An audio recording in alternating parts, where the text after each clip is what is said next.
Have you ever heard of a statue that cries? What if I told you it cries tears of blood? This isn't a scene from a horror movie. It's a real story from a quiet Italian town in the 1980s. A story that blurred the lines between miracle and mystery, faith and fear. It all started in a small, unassuming church. A centuries-old Roman statue, a figure carved from cold, lifeless stone, began to weep. But these weren't ordinary tears. They were a deep crimson red, trickling down the statue's stoic face, staining the marble. Parishioners were the first to witness it. At first it was whispers, then a flood of pilgrims, all flocking to see the impossible phenomenon with their own eyes. Was it a divine sign? A message from above? The church declared it a miracle. The statue became a sacred object, drawing believers from all over the world. People would gather, pray, and watch in awe as the blood-red tears continued to flow. The atmosphere was electric, a mix of reverence and astonishment. For those who witnessed it, it was a profound, life-changing experience. They saw it as proof of a higher power, a direct communication that defied all earthly explanation.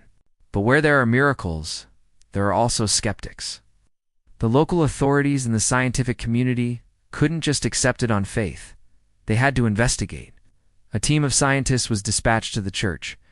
They carefully collected samples of the red substance. Everyone awaited the results, expecting a simple explanation: red paint, animal blood, some clever trick. The lab results came back, and they only deepened the mystery. The substance was identified as human blood, male, type AB.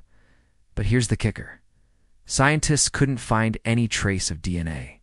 In scientific terms, this was impossible. All human blood contains DNA. It's the very blueprint of life.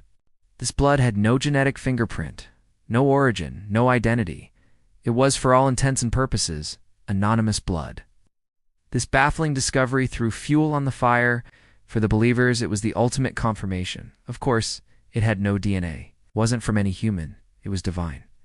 For the scientists, it was a frustrating dead end. How could blood exist without DNA? Every known law of biology said it couldn't. They ran the tests again and again, but the results were always the same. The weeping statue had presented them with a puzzle that science simply couldn't solve. As the story spread, another chilling detail emerged. The church where the statue stood was built right next to an ancient graveyard, a graveyard that had been there for centuries, holding the remains of generations past.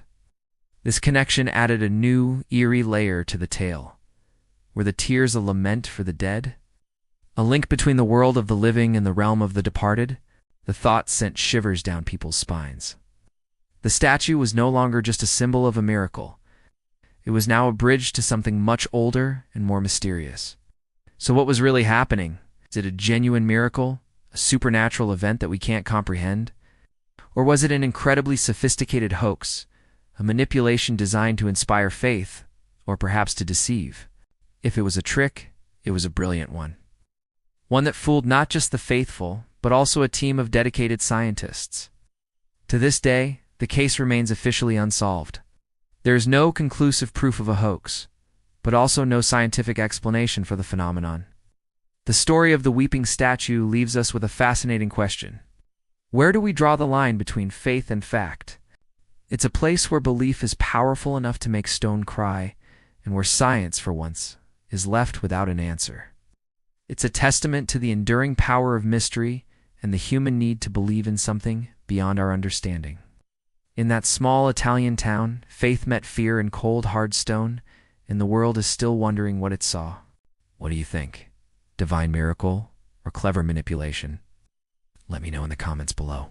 Thanks for watching, and if you enjoyed this journey into the unknown, don't forget to like and subscribe for more stories that challenge what we think we know.